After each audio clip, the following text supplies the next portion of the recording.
Good morning, Miss Gracia and classmates. I'm going to talk about with Dr. Mr. Dr.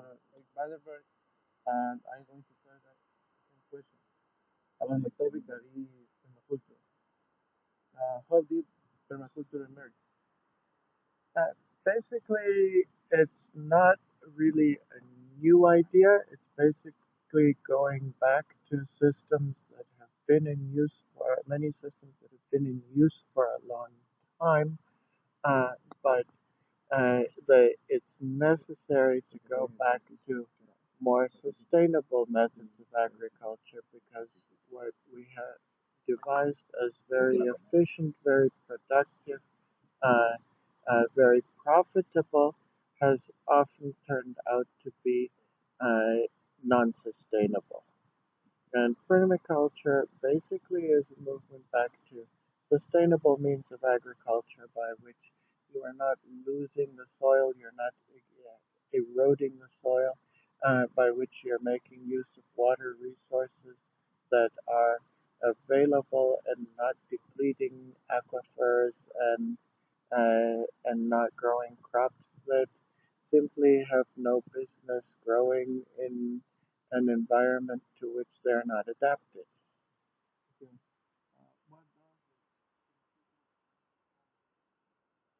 What does What what does what is it based on? It's based on principles of sustainability.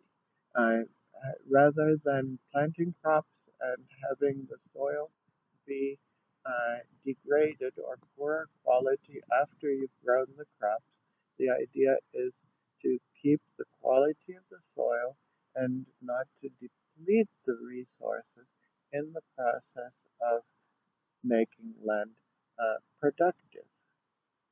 okay? Do you think that permaculture is sustainable alternative? That's the whole idea behind permaculture is being able to keep the land productive. And the idea is basically to make use of available resources, to use plants that can produce in the environmental or climatic conditions in which you find yourself, and uh, to also not have to be using lots of fertilizers and pesticides that are also bad for the environment. Okay. According to your experience, how do you start Start by looking at what are the plants that can survive under the conditions that you are faced with. So what you do exactly will depend on what region you're in, what elevation you're at, what temperature, how much rainfall you get, what type of soil you've got. Okay, uh, and then look at how can you farm that uh, sustainably. Uh, so that means uh, keeping erosion to a minimum, but you have to consider is the problem going to be wind? Is the problem going to be water erosion? You might have a problem with uh, drought or not enough rain, but that can also cause problems for erosion and soil loss.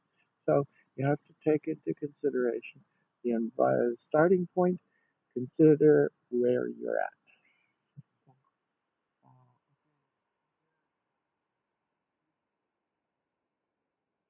I would say yes. Um, we may not feel it because there's enough food and we're comfortable and okay, so there's some climate change. It's a little bit warmer, but it doesn't feel like a crisis. Um, it is a crisis because what we have to do is not look at what are the conditions today, which may not be crisis conditions today, but what conditions are our children going to be facing? 30 years from now, 50 years from now, what will be the consequences of our actions today? That's the crisis.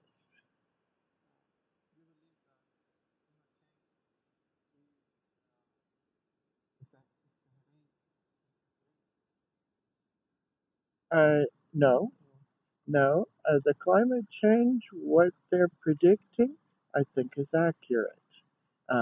I don't think there's any margin for error there. The trends and the extrapolations are precise.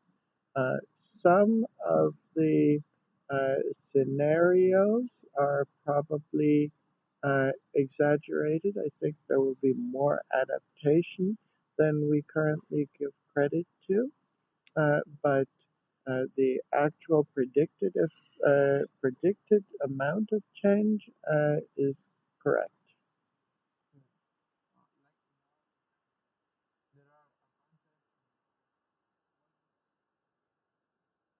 Disadvantage of permaculture, you mean? Okay, getting back to permaculture.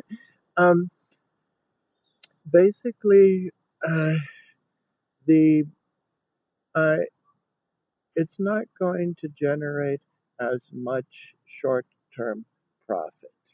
Okay, for a lot of land, you can generate huge profits by growing tobacco, for example. The consequences of doing that, you will see after 10 years of high profits when the land has ruined. Okay, so the disadvantage is your short-term profit from the permaculture is not going to be the same as you would get from tobacco. Uh, in the long term, I don't see that as a disadvantage because if you can make a lot of money for 10 years and then nothing, uh, it's not better than being able to make half as much money but to do so indefinitely. Okay. But from a lot of economic models, what they would say is, well, okay, I $100 today, put in the bank and earning interest and so forth. That profit that you lose today uh, would have a multiplying effect in the long term. Yes, that's the economic models, but those economic models don't take into account the environmental cost.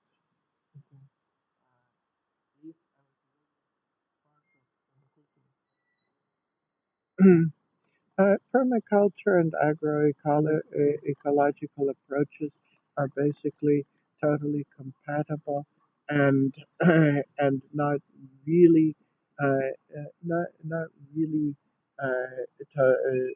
that different. In both cases, we're talking about essentially the same principles.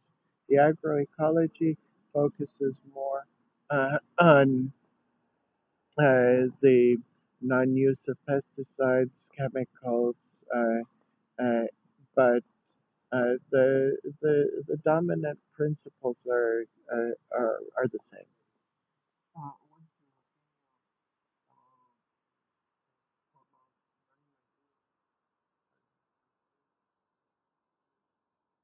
I think it's a great idea.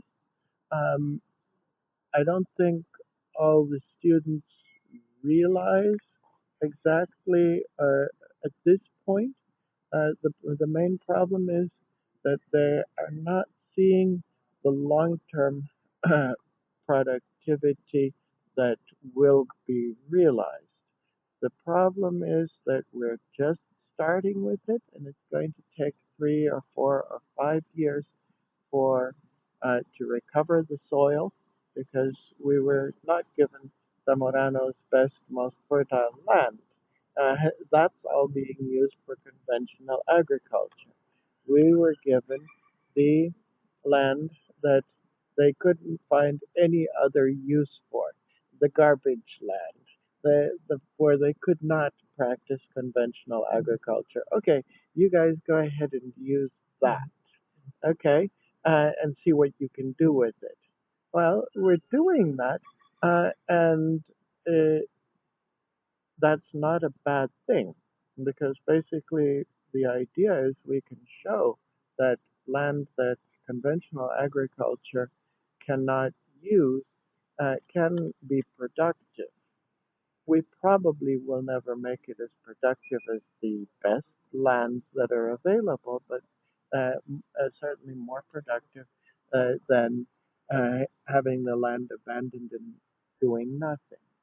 Um, so for the students, I think it's great to as a learning experience, but probably for the first couple of years, you're seeing all the work that goes into it and not really the results, which are going to take a little bit longer to generate. But we have to start somewhere. In contrast to the four, 4 year students, what is the relationship with the permaculture that you see in the Okay, so in the second year module, you're seeing more of the direct work and some of the more basic principles.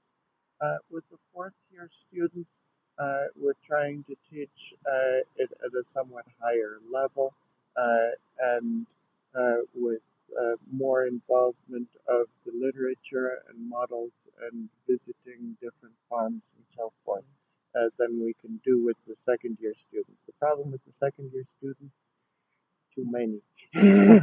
Too many to Yes, be able to do the same things. in Central America,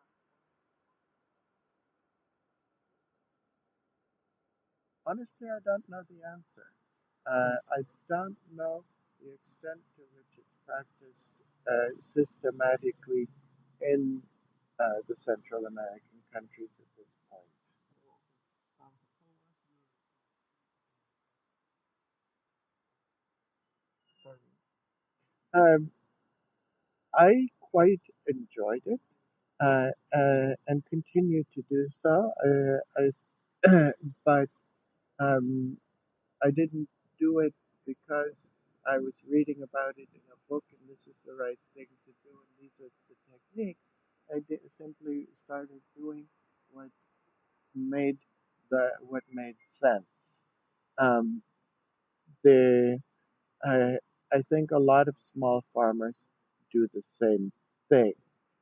It's not because it now has a fancy new name that that's what they're going to do, but you do where you you plant things, you keep trees, you have shade, you have windbreaks, you have soil conservation simply because it makes sense. Some of the techniques in permaculture are an improvement on what people have done traditionally for water catchment, for reducing flow rates on slopes and so forth.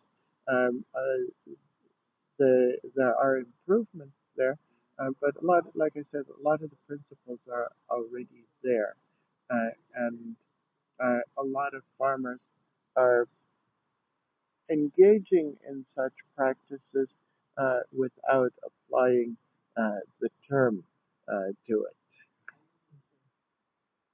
Now that we how do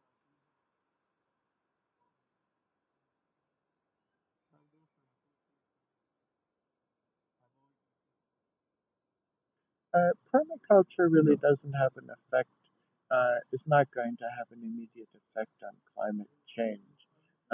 Permaculture, the main advantage of it is going to be for feeding the world in a sustainable manner. Okay, but yeah, for climate change, the effect will be minimal. in the Central America Hmm. Yeah, no, Honduras is synonymous with what is happening in the rest of Central America. Some countries like Costa Rica generate a lot of public relations and do a great job of controlling the media to give a positive image. But in general, the picture is sad. The uh, a lot of land is being lost to is becoming infertile, unproductive. Uh, Populations are still growing at very rapid rates, which is not going to be good. The A lot of forests are disappearing at some of the fastest rates in the world. Um, all of that needs to change if Central America is going to have a future. And in particular, what creates a lot of the problems is the low income, low standard of living, poverty that leads people to try to exploit the land in unsustainable ways, to start farming slopes that are far too steep to fall, to cut down forests because they need firewood, to cut down forests to produce more fields, uh, not realizing that those fields are only going to be useful for 1 year before the soil is ruined. Um, so it's not a good picture right now.